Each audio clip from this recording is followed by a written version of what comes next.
Hey, what's up? How you doing? It's your friend Phil here, project management trainer and coach. I hope you are doing great this 5th day of January 2017. It's a perfect day to talk about this topic, why people fail the PMP exam.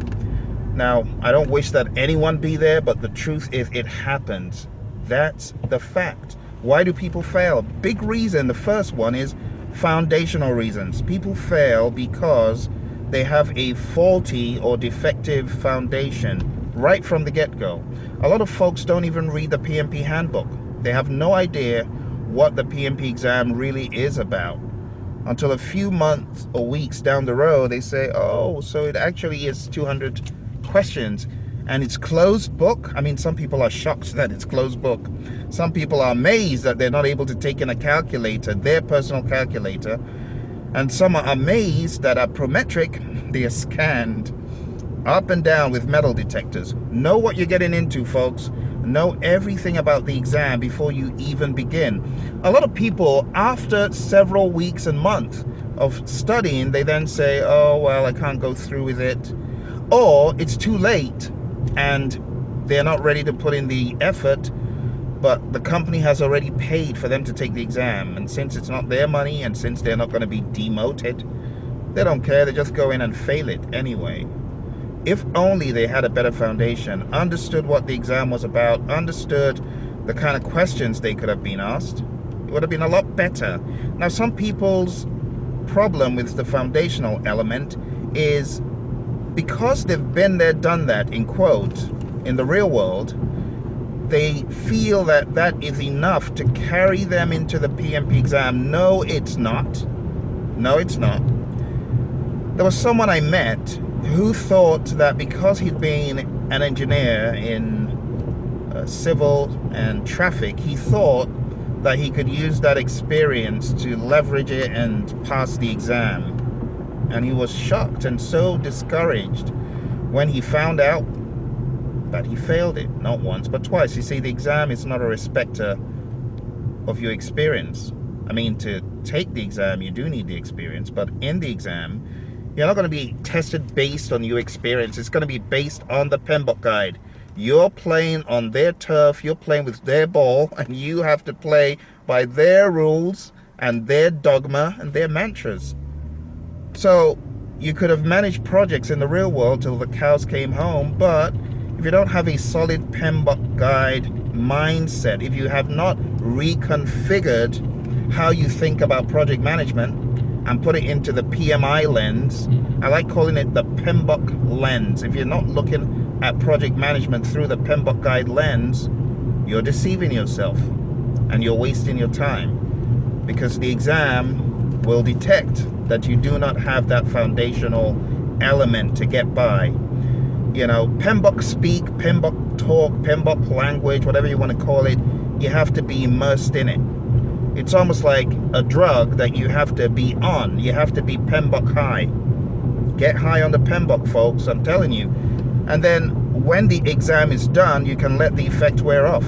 You have to be high on the PMBOK guide, I'm telling you. You have to shoot up this stuff. Know those ITTOs, know those processes, know them cold, know them inside out. Some people say, well, Phil, I don't know where to begin. Foundationally speaking, if you're watching this video and you're thinking of taking a PMP exam, don't even waste a minute. Go to our website, www.praizion.com. That's Praizion.com, Praizion.com. Take a look at the plethora of training materials we have. We have materials for people who are 1 day old in this thing, 1 hour old, 1 minute old, people who've been there for 10 months trying to study to pass the exam. We've got lots of tools. So there's no reason why you should feel, you know, high and dry as far as materials are concerned. They're everywhere from $12.99 and above. So you can always get materials that will help you from Praizion, okay? The second reason that people fail the exam, apart from the foundational, is I call it process execution methodology. Process execution methodology. People know what a process is called. They've crammed page 61 they've memorized it, but they've got a problem with process execution methodology. They do not truly understand how a process is executed. For example, they know identify risks. Oh, we're identifying risks. Okay, how do we actually execute the risk management plan to proactively identify risks? What are the hallmarks and the landmarks of identifying risks? Give me some scenarios in which a project manager and a team are involved in identifying risks, and who else may be present apart from the team. When you dig into the process and ask about the methodology and how it's executed, they fall flat. What do you think the PMP exam is about? It's not about theory. That's what the CAPM exam is for. That tests theory. If you really wanted an exam that tests you on how to execute the theory, how to make it practical, we're talking about the PMP exam. So a lot of people run out of gas when it comes to explaining and demystifying the process execution methodology. They do not know how to execute a process through and through. They know the process name, they know the ITTOs associated with it in parrot fashion, but when it comes to really decomposing it into what it is, they fall short. How do you get around this? If you are taking the PMP exam and you have not dug deep into every process, you have not broken it apart, I'm telling you, you are wasting your time. You have to take that process definition in whatever text you're reading. Hopefully you're reading the PMBOK guide at least once before you exam. Some people say, oh, I didn't read the PMBOK guide and I passed. Well, good luck to you then. What about people who have failed the exam because they know they didn't study the PMBOK guide definitions, and then they take it a second time after studying the definitions, and they say, Phil, the reason why I failed the first time is I was totally oblivious of certain things in the PMBOK guide. See, one of the things people fail to remember is that this PMP exam, it could have an unending, seemingly unending amount of questions. You got so many questions because the question writers are not fully employed, they're volunteers, right? And there's an unending amount of question permutations and combinations. So people go in there thinking, oh, I did XYZ quiz, so I'm going to see those same questions on the exam. You're deceiving yourself. Those questions change in the blink of an eye. You could have taken an exam last week, take it again the following week, the questions are totally different. You could have one person take the exam on a Friday, fail the exam, and take it again after studying on a Thursday and see totally different questions. So what I'm trying to tell you is you need to read the PMBOK guide. You need to be aware of those definitions, because what happens if your exam is so PMBOK guide centric? What are you going to do? Quote the questions that you took with XYZ company? Don't do that. The other reason why people don't understand these execution methodologies for processes is they know the ITTO names, but they don't truly understand the ITTOs. They don't know what the input truly means. They cannot whiteboard it. They cannot mind map it. They run out of steam talking about an ITTO after 5 seconds. That to me is a red light. It tells me you don't understand the execution methodology. Yeah, you know the process name. Yeah, you know the ITTO name, but you don't know the ITTO mechanics. You don't understand the process dynamics and the process metrics. And I can guarantee that those folks will run out of gas. They don't know the associated terms that do not exist in the PMBOK guide, but could appear on mock exams or the real exam. Some people have never heard of execution of a project in such a way that you don't go from initiating to planning to executing to monitoring and controlling to closing. In other words, they've not heard about change-driven project management. or they've not honed in on agile concepts. They've not honed in that things could be change driven. It doesn't always have to be fully plan driven. Some people aren't aware of the term managing by projects or managing as projects. Managing an operation as a project. All of these are things that are not in the PMBOK guide to that degree of detail, or they're buried in other standards and PMI related documents. And the reason why a lot of folks get into the exam and hear totally strange terms, I'm not talking about the pre-test questions, strange terms, is because they don't read far and wide, or they're studying with an instructor who relegates them to the PMBOK guide. PMBOK guide is not enough. What? Yeah, I hate to tell you this, but if you're just studying the PMBOK guide, it's not enough. You have to study outside of it.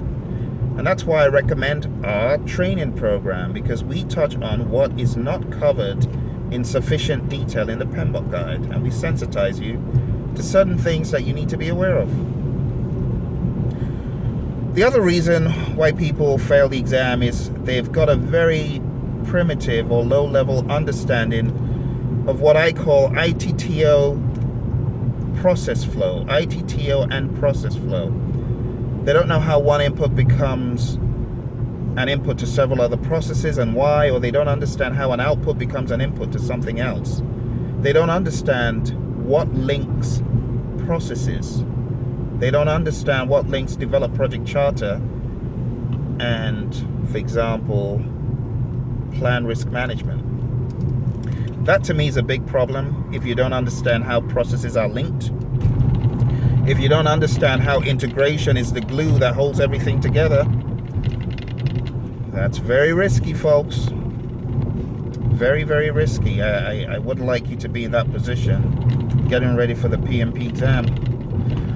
So you do need to be more aware of how these things flow. How do I recommend that you overcome this problem? Go to Amazon and look for the PMP Exam IQ Test Workbook, or go to our site and look for our set of videos that explain the PMP exam in terms of process flow. And that just came out in 2017, but take a look and you'll see a solution that can help you bridge the gaps. Another problem is the sequence logic. People don't know what should come first in a set of processes and what should come next and why. When it comes to that, they're just totally oblivious. Not good. Not good. Again, our courses and materials, especially the PMP Exam IQ Test Workbook, I'm talking about section 2 at the back, which focuses on open-ended questions, that could really, really help you a whole lot. So if you're struggling in this regard, my advice is find these solutions on Praizion.com and use them to beef up your prep.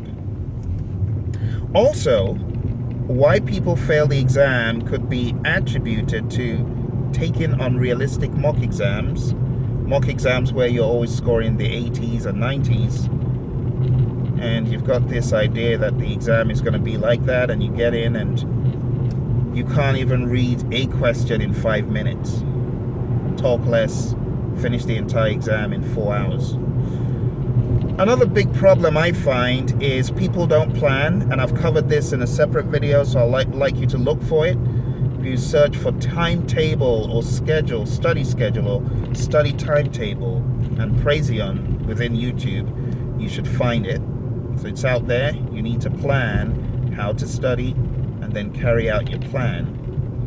And then, last but not least, another reason why people do woefully on the exam is they don't have sufficient rest. They don't sleep. They don't take it easy. They don't chill. They just hit that pedal. They hit that gas pedal so hard that by the time they want to take a chill pill to relax for the exam, they find they're on such a buzz they cannot. And for that reason, lots of people fail. Very, very unfortunate. Very unfortunate. I wouldn't wish that on anyone. So folks, that's pretty much my take on why people fail the exam. If you're looking for training, coaching, mentoring, a top-up, a boost, you know, to help you, some people go to the most ridiculous courses. I'm telling you, some people pay thousands of dollars and they go for these PMP exam courses where they learn nothing. And they've spent so much money, and we see them time and time again. And they come to Praizion, they can't believe they could get a course for $75 for a week. And they realize that if they had spent $75 for a week of online training before taking the exam, or even before going to that hopeless PMP exam course they went for, they realized they would have done a lot better. They wouldn't have failed. So really, this is me talking to you as a friend. Don't waste your thousands of dollars going for these lame courses that promise heaven and earth, and they don't deliver.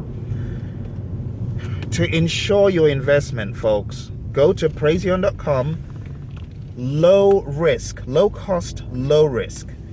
Come on board our solution. $75 for a week of training, or $175 for a month. What are you waiting for? Why not do it? In that way, when you get into that live class, you'll know so much, you'll be able to challenge your instructor. If your instructor is derailed and going off the tracks and is just not delivering the goods and not explaining things sufficiently, you would know enough to know that you need to know more. Do you get what I mean? You need to be in a position where you know you don't know. If you don't know you don't know, then you're in trouble. And our course, in the elementary stages of it, it will help you know what you don't know. At a minimum, we've got a course called the PMP Exam Mini Bootcamp. Get that mini bootcamp. It's downloadable. Get it. And at the end of the day, you can study on your phone for like nothing, for the price of a few meals at a fast food joint.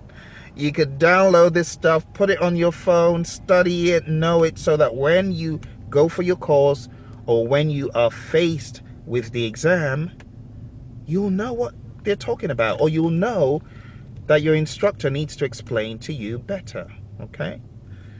So I don't mean to be a broken record. I know you get the message, why people fail the exam and what you need to do well.